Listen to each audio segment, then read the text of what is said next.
Hello everyone, welcome to another YouTube video on my channel. If you're new to my channel, my name is Julie Ann Fay and I'm a professional astrologer and a certified angel card reader. I also offer soul coaching, which is when I combine those two spiritual modalities. You can learn more about my mission statement and get access to my website via the notes and the description of this video. So I wanted to return to a video series that I had done on my Facebook for a while and kind of dropped off with. I want to bring it back, and that is my Stars with the Stars series. So this is when I go over astrology of celebrity astrology charts. So it's literally the stars of stars. And the celebrity chart that I want to do for this video is someone that is/was near and dear to my heart and is going through quite a lot of controversy at the moment, to be honest, rightfully so. And that is the chart of the author of the Harry Potter books. So I'm a huge Harry Potter fan. I grew up with Harry Potter. It's an important part of my childhood, and I've always had in the past a lot of regard for J.K. Rowling's kind of rags to riches story and her passion for child welfare and helping the injustices of the world.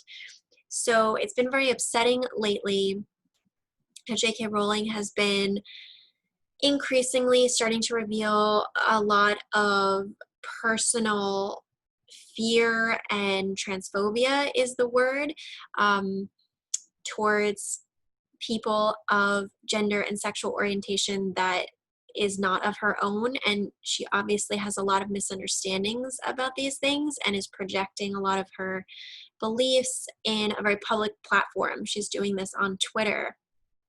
Now, I want to start by saying that I am by no means an expert in these topics, okay? And me also doing this video is in no way, in any shape or form, me advocating for her beliefs. I'm simply here as an astrologer to look at the energy and to look at what's in her chart. What are her karmic lessons? And what does she need to be working through that maybe this situation she's not doing it, you know? Because as an astrologer, I always love to pull up a chart and look at what are the transits that this individual is going through, and how can we look at the energy in their chart and what themes or energies are contrasting with the transits. What are they going through personally that's being reflected in the chart? So this is actually a wonderful opportunity to do just that. And this is something that I would be doing kind of privately on my own as an astrologer, is taking a peek at our chart and looking at that and seeing, you know, what comes through. So I thought this would be a good opportunity to share that type of process with you all, because if you are interested in studying astrology or growing more in astrology, this is always a great way to learn, is looking at, hey, this person's got a lot of current events going on with them. Let's take a look at their chart and see what's present in the energy, because that's when you can really see the planets and the different themes that the planets interplay really prominently, because you're in the middle of experiencing what those transits are. So again, I just want to reiterate that me sharing this video is in no way a affirmation of her beliefs. I don't believe what she believes, and I do support people from the transgender community, and I'm simply here to serve as an astrologer and to look at the energy. So with that being said, let's take a look at her chart and let's look at some of the themes in her chart, what she's working through this lifetime. And then what I'll do is overlay the transits on top of that, so we can look at what currently is in the energy and how is that kind of commingling with what's in her chart. So let's take a look at it.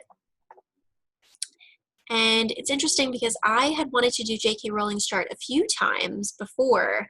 I had wanted to do it at a certain point last year, and I actually wanted to do it right before she put out one of her first transphobic tweets in December of 2019. And I had wanted to do a chart analysis then, but I felt concerned that, you know, she's just such a kind of like a hotly contested person, you know, that maybe it wasn't good. And here it is, it's happening again. So I'm saying, you know what, let's take the opportunity to look at this from an astrological lens and an astrological perspective and see what's in her chart. Because every person's chart, we have karmic lessons that we're working through every lifetime. We have things that we're learning in a given lifetime, things that are strengths and things that are areas of challenge or weaknesses, however you'd like to describe it. So we can really see this in her chart, and we'll talk about that. And then this is also a wonderful opportunity to talk about the transits in action and how the transits operate in response to someone's chart. Now I'm going to rewind back a hair and just say that if you're not familiar with what's going on, I'm pretty familiar with it because I'm very heavily involved in the Harry Potter fandom. Although I'm really not big on Twitter. I don't like the platform at all, to be honest. I am very closely involved with a Facebook group and a community that loves Harry Potter. So this current event has been brought into that circle. So there's been so much communication there about everything going on with this. So I'm pretty familiar with it. But if you're not and you do want to look into it, I'm just going to warn you in advance, it's quite a rabbit hole. And I would encourage you to really try and not pass judgment until you've really done a lot of exploration to understand the nuances to the situation, because it is a very nuanced thing that's going on with it, where if you don't have familiarity with being from that marginalized group, it can be challenging for you to know exactly why the tweets are hurtful or exactly why what's being done is hurtful. So I would, if you do want to explore it, I would really try and investigate thoroughly before you kind of draw conclusions, is the best advice I could give. And you could just simply do a search for J.K. Rowling Twitter, and you can see, current news articles about, some of the things that's going on. And the short version of the story is that she has been using her public platform on Twitter to share her personal beliefs, which are laced with fear and misinformation about a certain group of people in society. And even people that are former Harry Potter actors have been coming out and saying that they disagree with her publicly because it's serious, the statements she's making, and it is hurting people. So I want to acknowledge that as well. Now, I had the article up here. I must have closed it by accident, but it's really interesting. If you actually do some searching on J.K. Rowling, I've come across an article in the past, and I had it up, but I must have closed it out, where there was a woman that actually went on, I think it was like an Antiques Roadshow or something, and she had about 12 handwritten pages of a natal chart analysis. And she said that it was actually done by J.K. Rowling. So if you know where to dig and look on the internet, you can actually find some evidence that J.K. Rowling does know astrology. And she had actually done some handwritten charts herself at one point. And,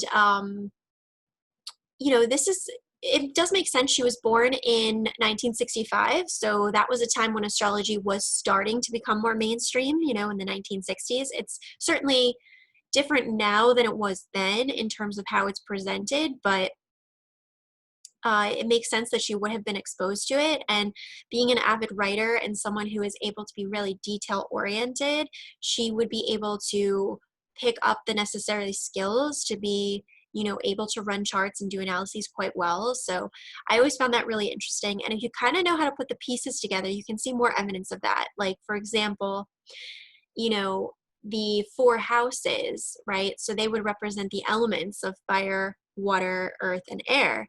Fire would be Gryffindor, water would be Slytherin, Hufflepuff would be earth, and Ravenclaw would be air.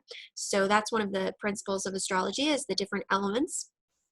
And then if we look deeper, so if we take actually even Harry himself being born at the end of July, that was her birthday as well. They share the same birthday. And that makes Harry a Leo and she's a Leo. And Leos are known to be leaders and to have courage and bravery, which are all qualities that Harry has, among other things, right? And we can really dissect this down. So Hermione would come up as a Virgo, Ron would come up as a Pisces. So there's so much fun stuff that you can kind of get into with that if you so choose. And at one point, I definitely know it's gone now, but at one point she did have on her Twitter header an image of actually an astrology chart. So she's definitely familiar with astrology, um, although she doesn't talk about it publicly, which sucks because it would be so great if she did. But I just wanted to share that kind of fun fact about her. And like I said, I'm kind of going through my own personal feelings about all of this. So, you know, my feelings about her, to be honest, are also in a state of ebb and flow. And I'm in a process of really trying to divorce the author from the work, because to me, the work itself is valid in its own right and has its own energy force, and all the fans around that, and the communities, the movies, the actors, all of that has its own energy life force. And that can be separate from an individual who can divorce themselves from that, you know, original energy source. It also reminds me of things like in the spirituality new age community, for those of you who are familiar, Doreen Virtue. You know, she's published many works, many books and oracle decks, and then she left the community quite viciously, to be honest, because she also went back and verbally attacked people in the very community she was in. She hurt a lot of people. People are still very hurt by that, you know.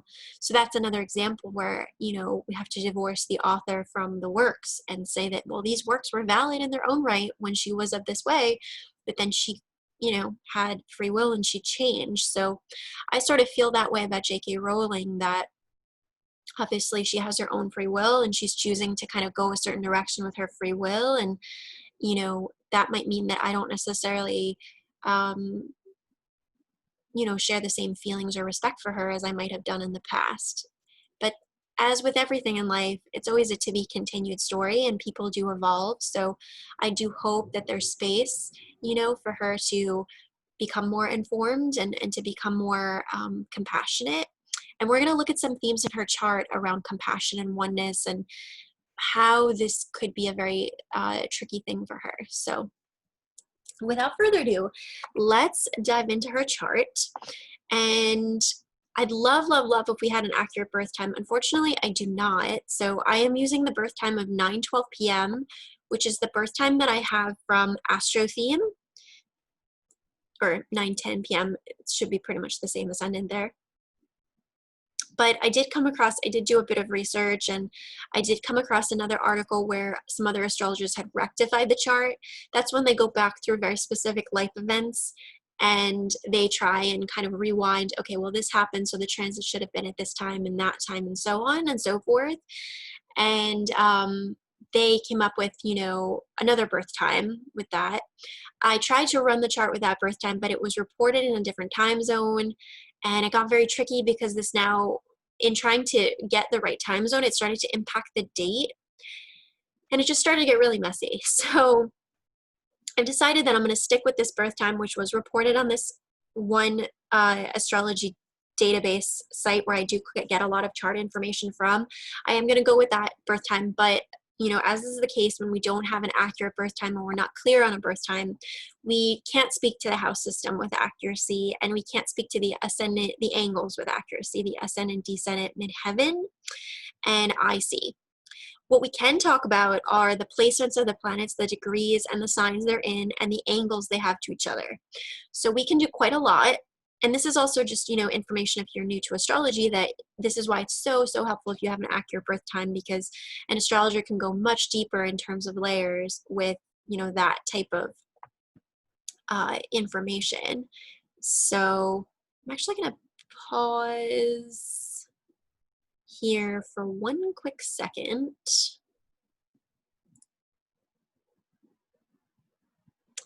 And I want to just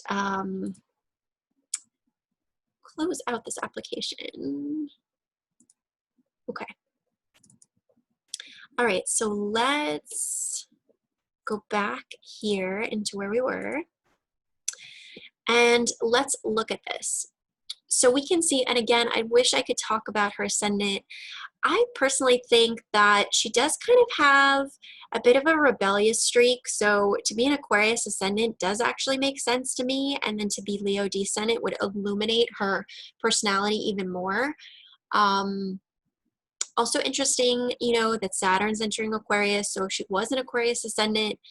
not now because Saturn's in such early degrees, but in the coming years, Saturn would be moving over her ascendant, which, you know, could be interesting as well. So I'm hopeful that this would be an accurate birth time because I like the Aquarius ascendant piece, you know, especially for the fact that she, um, especially when Harry Potter was coming out, she definitely was on the cutting edge of technologies at that time in the early 90s, you know, having a website where she would release information, and that was also a time of chat rooms, and there was so much going on with new technologies coming out, and Harry Potter was plugged into that. So she was plugged into that, you know, so she was very kind of accurate. Would put her as a Sagittarius midheaven, which is going to be significant when I talk about the transits, and it would put her as a Gemini IC. But again, we can't say for sure if that is, you know, the accurate birth time. But she does have her South Node in Sagittarius and her North Node in Gemini, so she is going through a nodal return right now because the North Node has moved back into Sagittarius, or sorry, North Node has moved from Cancer into Gemini, and the South Node has moved from Capricorn into Sagittarius. Now they're nowhere near her actual nodal degrees because they're way at the end technically, which is the beginning. It's kind of complicated with the nodes, but we'll look at that in a second when we get to the transits. So I wanted to start with this heavy opposition she's got. You can't miss it, right? So she has Saturn in Pisces. She has Chiron also in Pisces. And then she has a giant mashup of planets in Virgo. Now, she was born during the time when Uranus and Pluto were both in Virgo, which was a very powerful time in society. You know, she was born in 1965, so this is like in the middle of the 1960s and the Beatles and, you know, all of that kind of counterculture revolution that the, you know, society was going through. But furthermore, in addition to those two outer planets there, she also has a moon in Virgo, and she also has, you know, her Venus and Mercury also in Virgo. She's got Mercury at 0 degrees Virgo and Venus at 7 degrees Virgo, and she has Uranus there at 12, her vertex, which is a mathematically calculated point, at 13, Pluto at 14, and Moon in Virgo at 25. So having this much Virgo means that she's able to go into things at such a level of detail, right? Which if you know of her work in the Harry Potter books, I haven't actually read her works too much beyond that, to be honest. I haven't read the Cormoran Strike novels. I did start reading The Casual Vacancy, but I found its language to be very violent and at times disturbing, and I couldn't get through it. It's a very heavy book, very intense book. I would say it's borderline violent. No, it's not borderline, it is violent. It is a very drastic change up from Harry Potter. So I personally couldn't get through the book and couldn't proceed with it. And maybe for that reason, because I did have such a negative experience, I haven't actually pursued the Cormoran Strike novels. But certainly when we look at Harry Potter, we could see that she's really good with putting together, you know, super fine details about every single character. You know, if you've watched interviews of her, you know that has like all these character maps and all these handwritten notes, and like she's a super what is the word? Entomologist, I think. I don't know. But she's a super wordsmith. So she loves to go in and research words and look at Latin meanings of words or mythological meanings and things like that and bring that in. She's also very good at really writing mystery novels, and a lot of times, because a lot of the Harry Potter books and the movies are really like mysteries, you know, and she's very good at like dropping in little fine details which then become important things later on. So it's kind of like that if you are paying attention type of thing, you know. So there's no denying that she's really good at being detail oriented. And because she is a moon in Virgo, in my experience, people that are moon in Virgo typically end up, they have this emotional need to communicate, and oftentimes that communication is done through writing. Virgos are very strong communicators and writers because they are Mercury ruled. I myself am a really strong Virgo. I have a lot of planets in Virgo myself, and I'm constantly writing and journaling, constantly always have to write things down. But I do not have a moon in Virgo. And moon, anytime we take a sun sign, or every time, let's back that up. Anytime we take a zodiac sign and we switch its orientation from the sun to the moon, they are very different things, right? Like the sun to the moon. Because a sun Virgo is conscious, right? Moon Virgo puts it with the subconscious. So I would say that as a general rule, certain signs are going to do better in one of those placements than the other. And Virgo is an example where it's a bit better to have a sun Virgo than a moon Virgo. And the reason is because the moon is a very tender aspect. It's the subconscious, it's our emotions, it's how we feel safe and nurtured. So the moon really enjoys to be in spaces like Taurus, where it can feel really strong and secure. Taurus is Venus ruled, and it's about a sense of safety, comfort, and security. The moon technically would be associated with Cancer, so moon would be the home placement for Cancer. Moon in Cancer would be its home placement. And then there's other places that the moon, it doesn't mind too much being in. And then there's other places where it feels more jittery. And again, this also depends on the house system, because a moon could be in Taurus, but it could be in the 11th house, which puts it in the house of Aquarius. So that gives it kind of this like jittery Uranian vibe at the same time as trying to be in stable, secure Taurus, right? So that would be a very different type of moon. But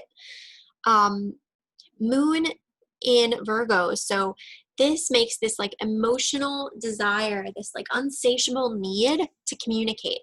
But because Virgo is very discerning, it's all about looking at things with precision and details. When we put the moon, the subconscious, the emotions, the feelings, when we put that with this very discerning Virgo energy, it can make someone extremely emotionally critical.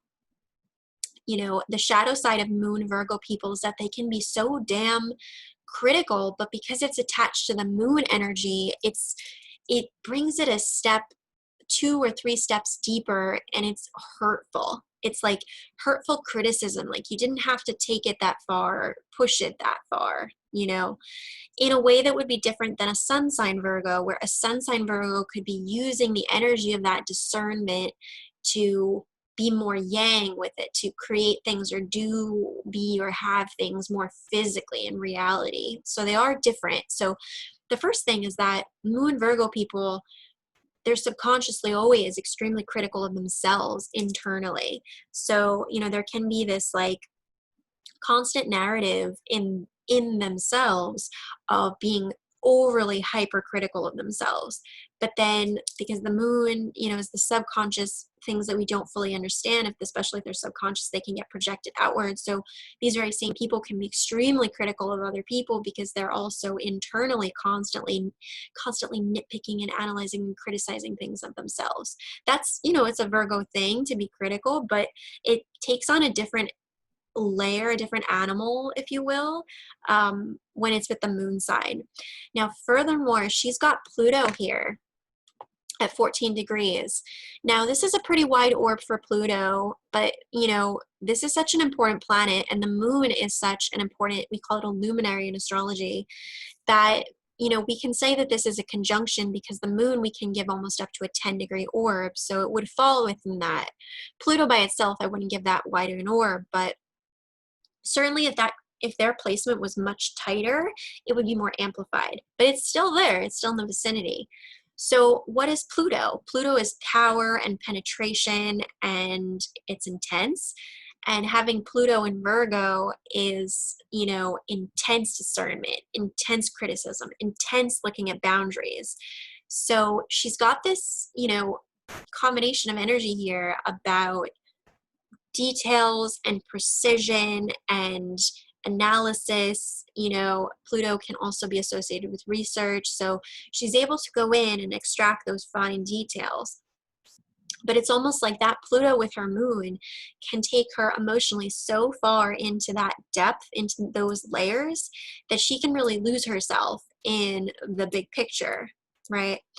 And we see that her Pluto would technically square her, it's not shown here, but her Pluto would square her south node. So she can lose herself in that type of behavior by understanding the big picture, something that she should take with her from past lives, because the south node represents, you know, what we bring in from past lives. And then that same Pluto would also, of course, square over to her north node in, you know, Gemini. So Gemini is going to be about facts and information. So there would definitely be some common desires between Gemini and Virgo, but they just use the energy differently. But the biggest thing, the biggest thing of all is the oppositions here. So her Saturn is at 16 degrees of Pisces. So she's got Pluto opposing Saturn quite strongly within 2 degrees. She also has other things going on, like her moon here at 25 degrees is opposing Chiron at 22. That's a 3-degree orb. So that's another very tight opposition that's going on here. And then technically, because her, you know, we're going to ignore vertex for now. I always plot it, but I'm not going to talk about it here. Her Uranus here at 12 degrees of Virgo is exactly squaring her nodal axis. It's exactly squaring her north node in Gemini and her south node in Sag. And it's also opposing her Saturn. And this Mercury and Venus in early Virgo is starting to get too far out of orb to oppose her Saturn, but they are in the, you know, in the vicinity. So I would check off Uranus, you know, and Pluto opposing her Saturn, and then Moon. Technically, you could also, you know, say she's got Moon opposed Saturn, but in particular that Moon opposed Chiron, you know. So this is a lot. This is a lot. And then, of course, she's got her moon squaring down to Jupiter pretty tightly within 3 degrees, right?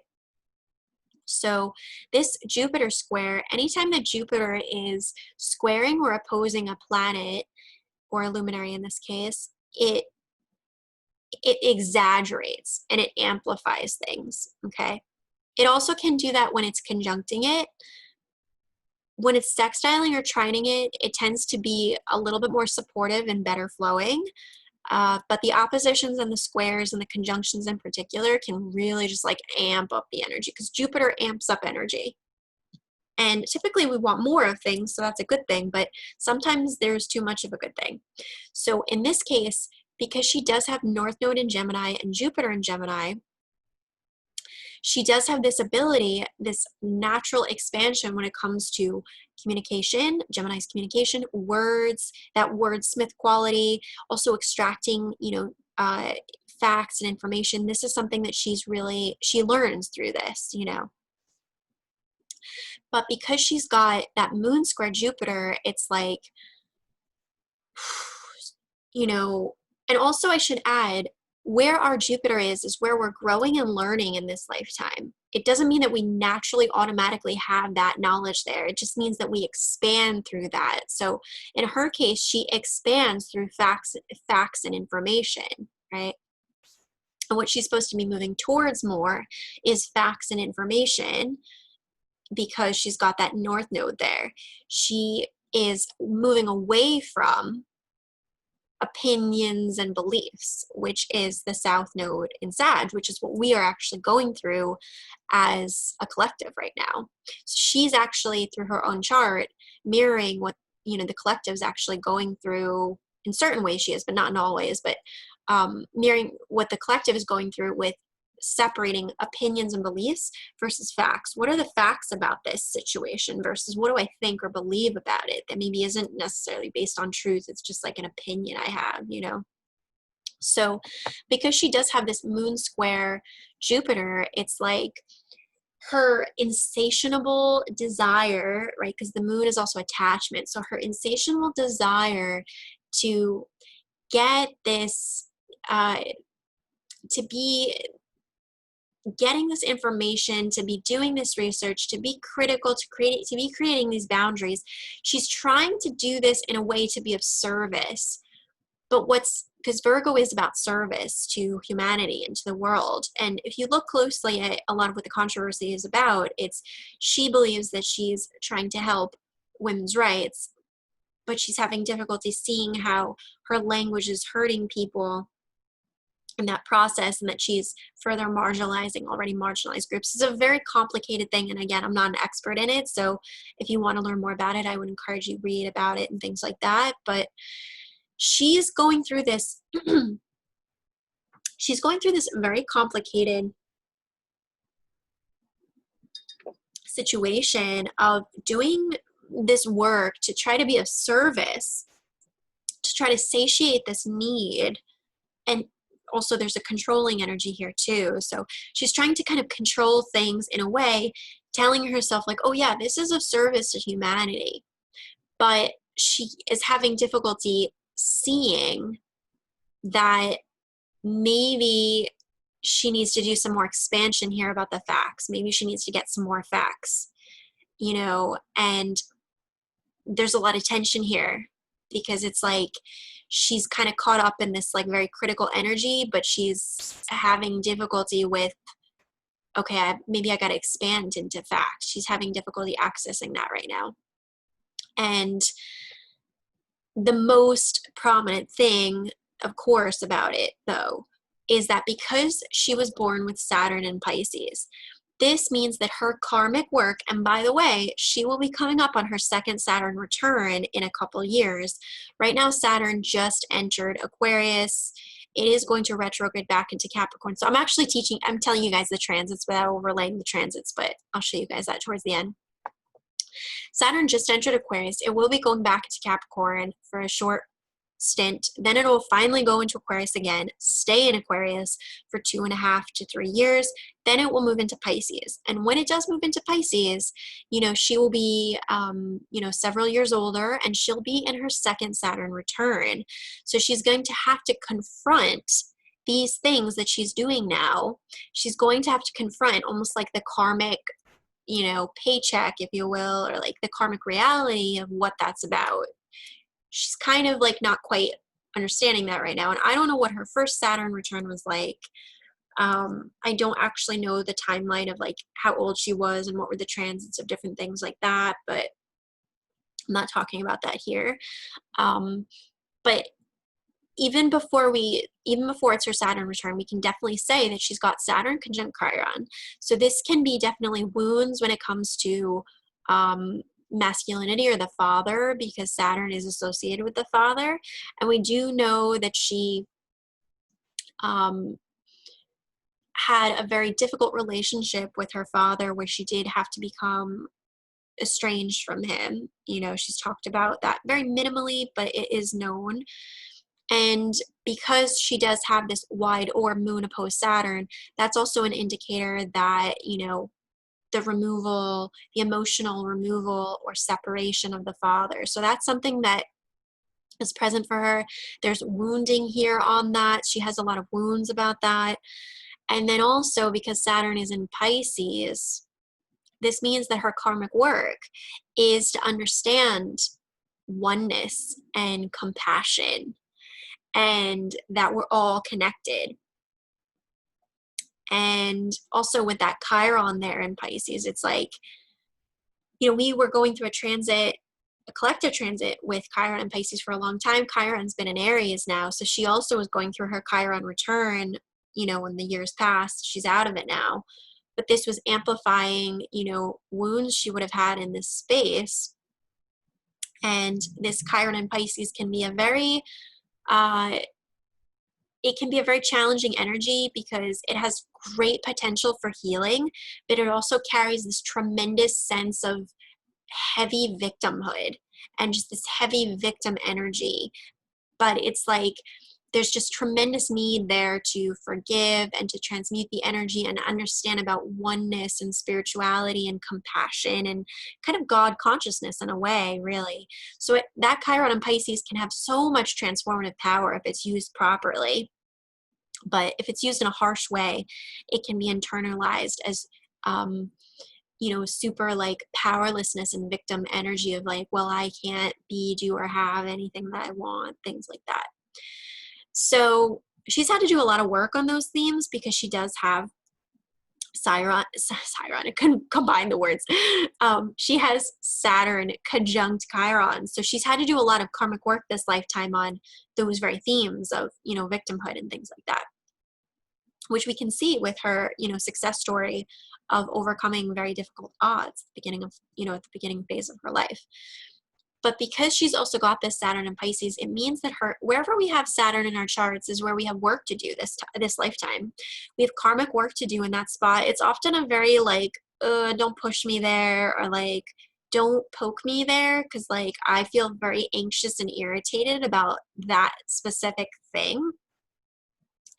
And it's just an area of our chart where we have to do a lot of work because we carry this like, this wound there, this bruise there, or like an itch you can't scratch. It's like you're working on it, So because she's got Saturn in Pisces, I just can't say it enough. Like her karmic work is around understanding the oneness of the world and the compassion of the world. And the great irony is that, and of course, Saturn also represents where we can apply ourselves to work. So Pisces rules imagination and magic. And what is Harry Potter if not all of those things? So the great irony here is that through her work, through her writing prior, we'll say Harry Potter, her later works don't necessarily do that, but the work that she did there promoted so much oneness across the world, and also taught about themes about understanding and compassion and love, that love is the most powerful force, and these amazing themes that are these universally energetically understood themes. And that's why the books are so powerful, because they teach us about love and oneness.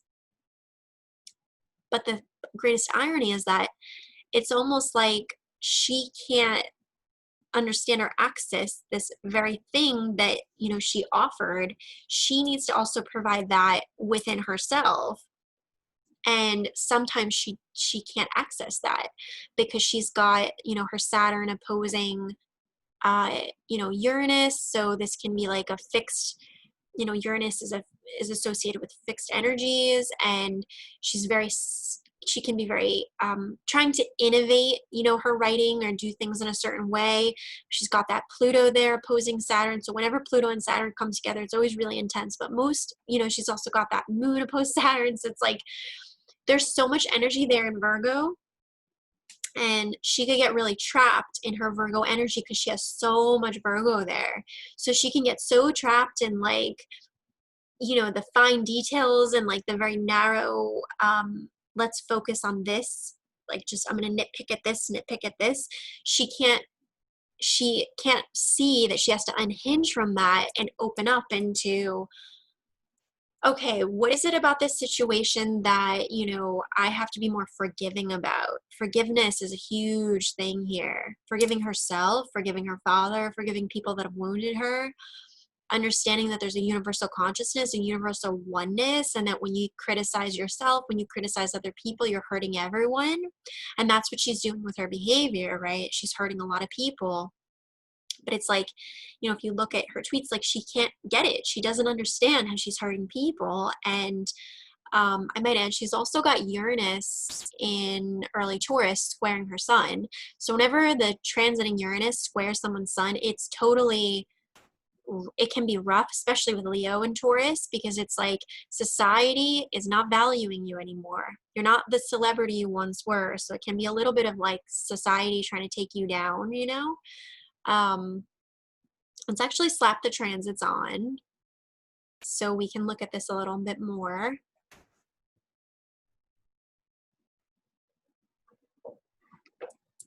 Now, I also want to say that these Stars with the Stars videos that I'm doing, right now I am making them available on YouTube, but they will not stay public on YouTube, forever, because they will be umbrellaed under some of my membership programs like my Astro Fairy and my Astro School, which will be coming, as I put that together. So if you are interested in, sharing this video with someone, I would encourage them to watch it sooner rather than later, because I will be changing the viewability status of this. And what did I want to say? Yeah, I just wanted to speak to that. So yeah, we could see, or should I think I was motioning over here, but this is Capricorn. I apologize. I meant Taurus, which is down here. But we could see that Uranus is here and her sun is here. So Uranus is at, it's transiting at 9 degrees of Taurus. So this is almost a exact square to her sun. This is within 1 degree. So yeah, that's pretty rough. Sudden, unpredictable events when it comes to people in society. Revolting. Literally people revolting against her.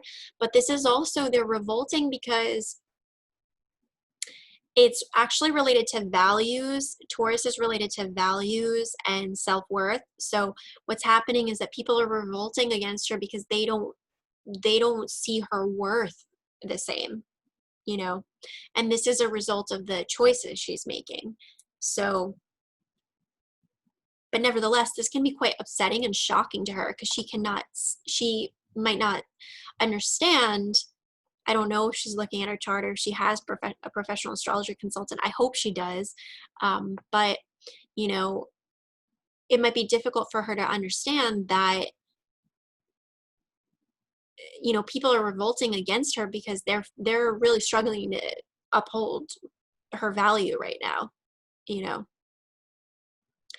And Leos tend to be more focused on, like, look at me, I am the celebrity.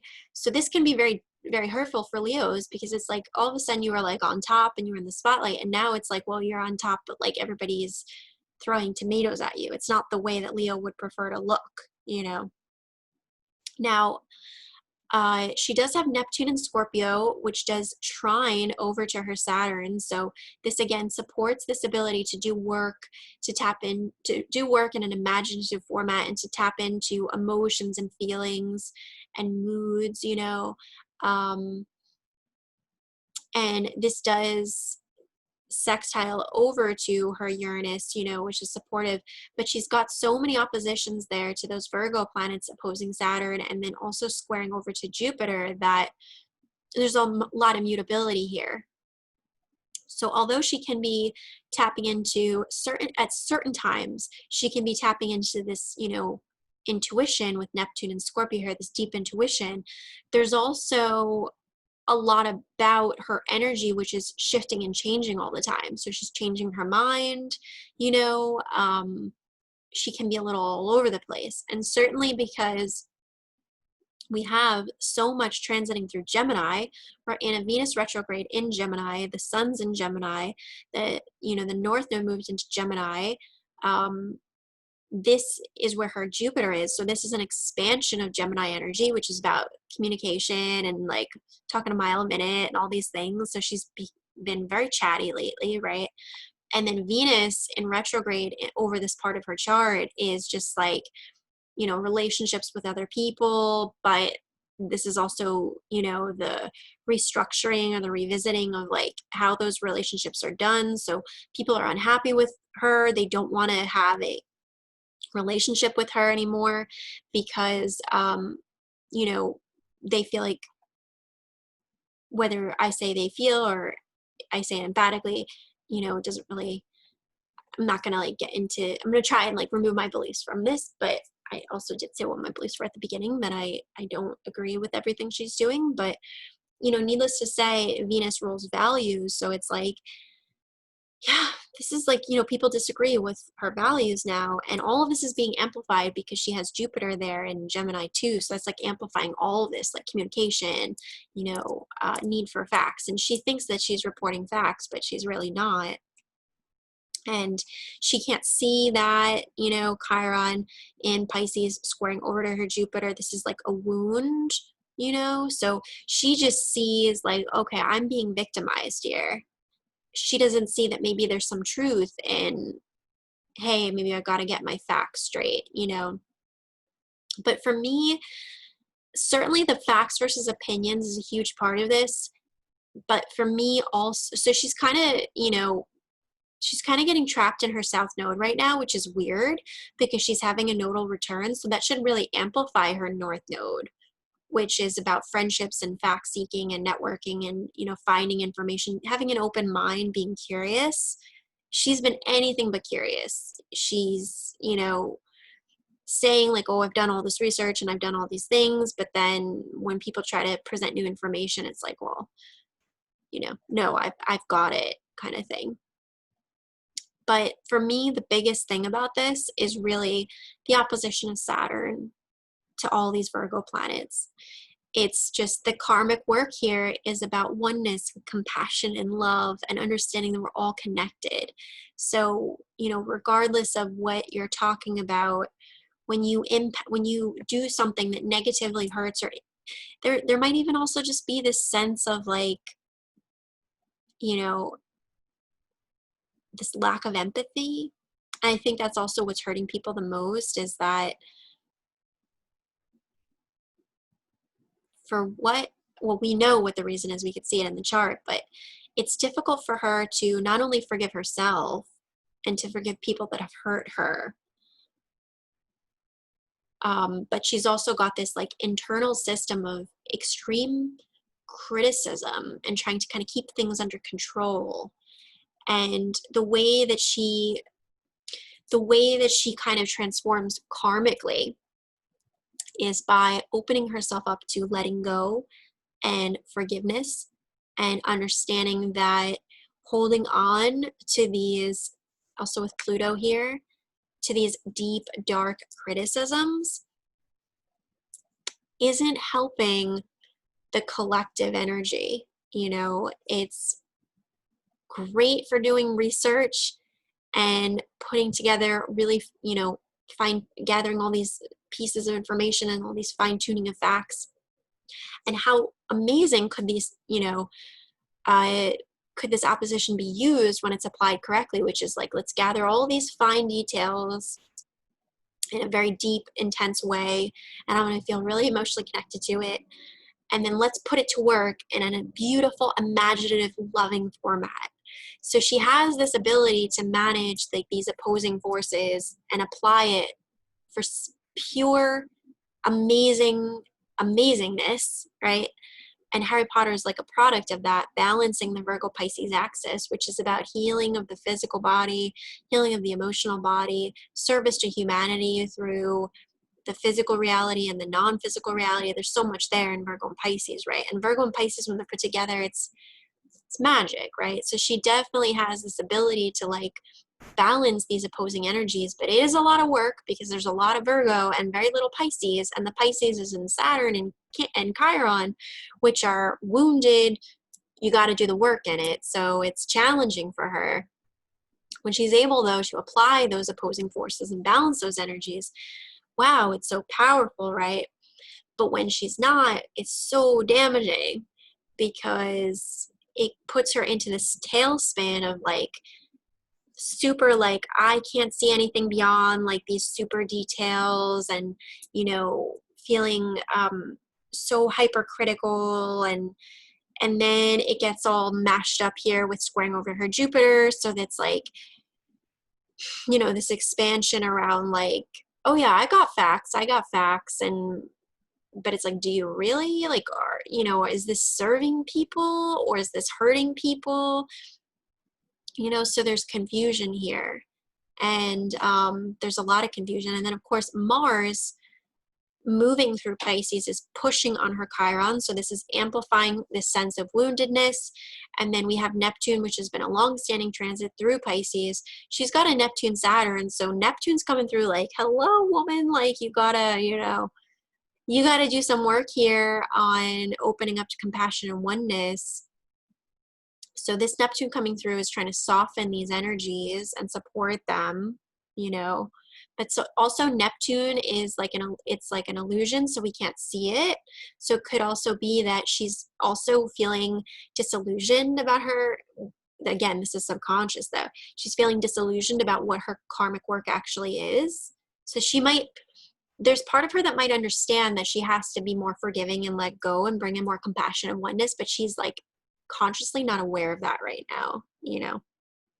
And then with Mars here, this is like antagonistic energy on that part of her chart where she already has a lot of work to do anyway. So it's like aggravating energy there, you know?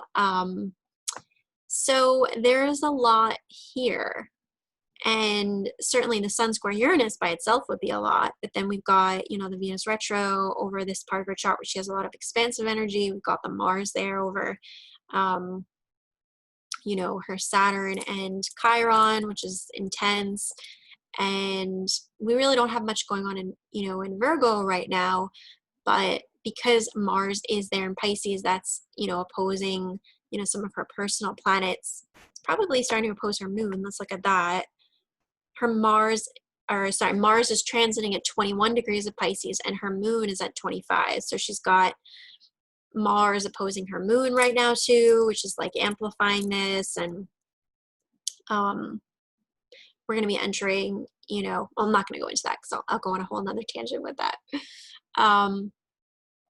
But there's a lot going on here. And really the reason why I wanted to talk about this chart is, again, it really goes back to that Saturn. It really does. And, you know, her karmic work is in learning lessons about, I just can't say it enough. Her karmic work is in learning lessons about compassion, forgiveness, oneness, love. That love is a universal force that crosses all barriers and all labels and all facets of everything, right? And I think that's one of the reasons why so many people, myself included, love Harry Potter so much, is because it teaches us about the power of love. That's, you know, such a great lesson. And for some reason, you know, she's really having trouble accessing this karmic path that she has to do, this karmic path that she has to transmute. She's having trouble accessing those lessons that she knows well because she wrote about them, right? So she's having trouble accessing that, and in the process of that, she's getting very hung up on going about it the other way, you know, which is hurting her and also hurting other people. It's hurting a lot of people. So it's just a really good example of how important astrology is to understand ourselves and to understand what are the lessons that I came here to learn and to do. And, you know, how am I embodying what those lessons are and how am I not? What is it that I need to be doing better? You know, what is it that I'm learning from this situation? And with Sun square Uranus, you know, that can feel like the world against you. And then with Mars Chiron, this is like amplifying strong victim energy.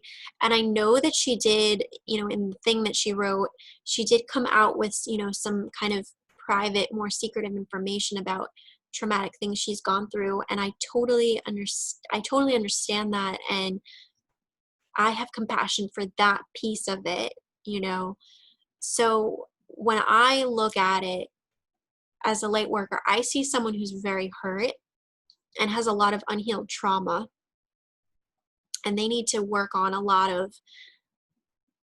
forgiving and coming back to love in themselves. But unfortunately, because she's such a public figure, she has tens of millions of Twitter followers, right? When she comes out with her opinions and her beliefs and she does this behavior publicly, it's put on display and it's amplifies the story and it brings it to such another level. So she's almost like playing out her internal private, you know, issues publicly.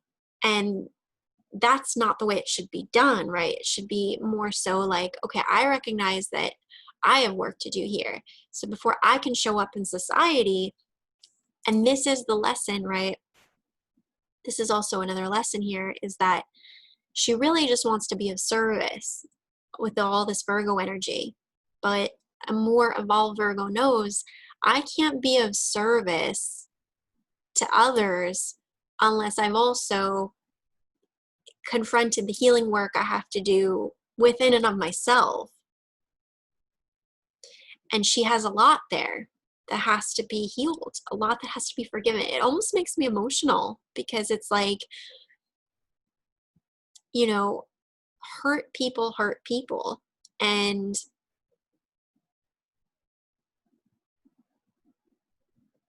she's going through this public thing where she's like, I'm right and all of this stuff, but behind all of that, when we strip it all back, the reason why she can't access that empathy for others and see how she's hurting people and be kind to others is because she's got a lot to heal within herself.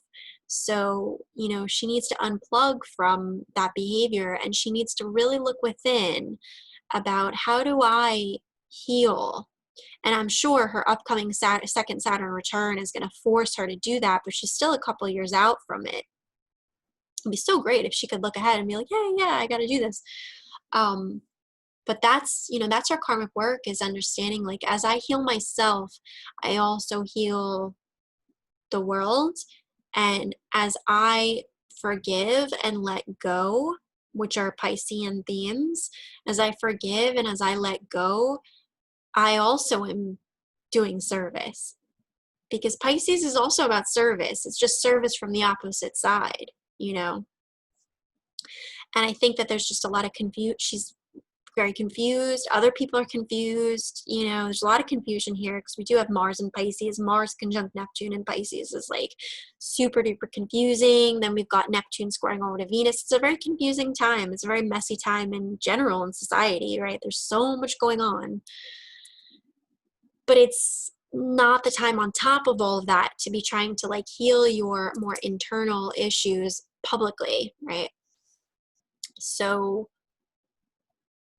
it's, you know, a very complicated situation, and my heart goes out to all those that are being affected. And I think, you know, my kind of perspective on it is that this chart tells me someone who, for one reason or another right now, they cannot understand how they're hurting people. And that is their karmic work, their lesson to learn. So the quicker they can learn that and see that for what it is, the sooner they can stop hurting people.